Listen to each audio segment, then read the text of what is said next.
Ralph, how long were you with the CIA?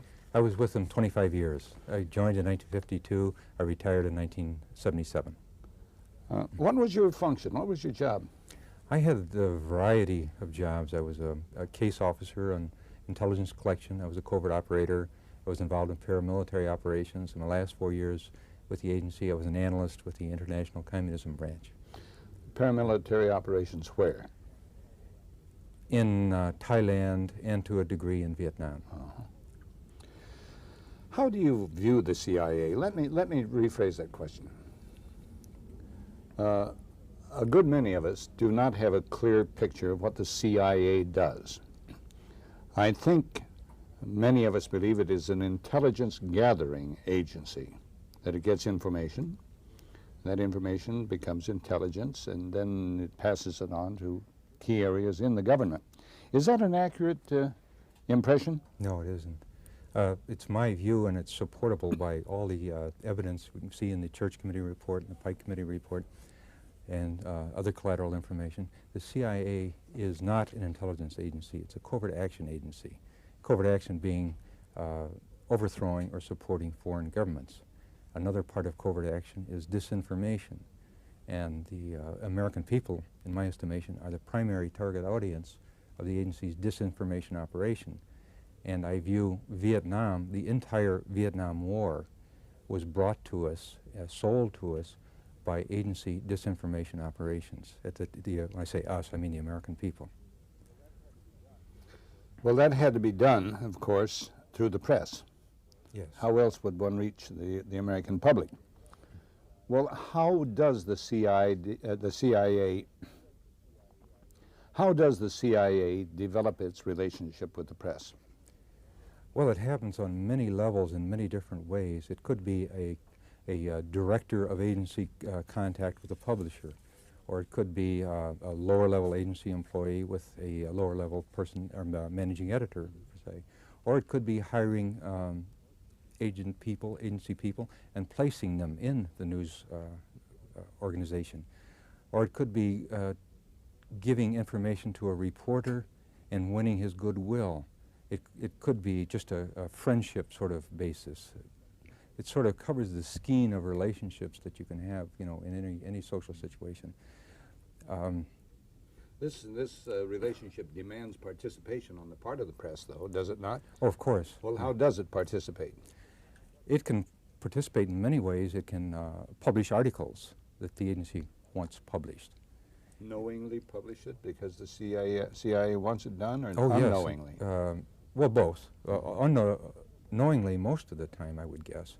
And sometimes the information is passed to a reporter as valid information, a good scoop, if you will, when it's just planted propaganda. So the agency uses the press in numerous ways to achieve its, what I call, illusion-building properties. Why does the CIA do this? What is the objective of the CIA when they put out disinformation, when they, you might say, co-opt the press? One function of the agency, as noted by the Church Committee, is to create an international anti-communist ideology. Well, it's my thesis the reason you want to create this international anti-communist ideology is so that when you go down to Nicaragua and you want to overthrow the government of Nicaragua, well, you can't justify to the American people going down there and overthrowing that government unless you can link it to a greater threat. It's just a little insignificant nation. But if you can link it to a greater threat, then you're justified in overthrowing it. And that's exactly what's happening in Nicaragua. It's not the Nicaraguans fighting to sustain the way of life that they want. It's the Cubans or the Soviets and Cubans who are supporting this regime, and we are therefore, by working against the Nicaraguan government, we are actually thwarting the plans of the Soviet Union. That justifies our actions in that country. Let's pin down something you said a moment ago. Does this covert action exist in the CIA today as greatly as it did in the past? As I understand, the covert action staff is being rebuilt on a massive scale. That Director William Casey is concentrating all his efforts in rebuilding the staff. And we can assume that it's operating again in academia, in the press, in the religious groups, in international groups, in labor, youth, students. If it isn't now, it will soon will be. In your opinion, is the press manipulated as much today as in the past?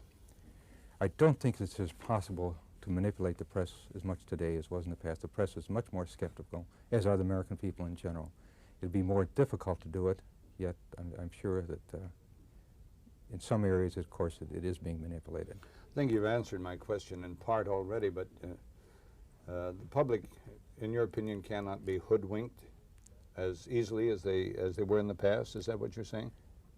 Right. I don't think they can be hoodwinked as easily. However, some of the illusions of the past continue, and one of those illusions is what the Vietnam War was all about. Well, do you think with the manipulation of the press, which you have explained and which you believe still goes on to a degree, do you think another war such as Vietnam could be sold to the American people? Not nearly so easily. I think it could be done, but it would take a more sustained effort, more across-the-board effort. I think there's a lot of skepticism out there, and it would be very difficult to sell, but it could be done.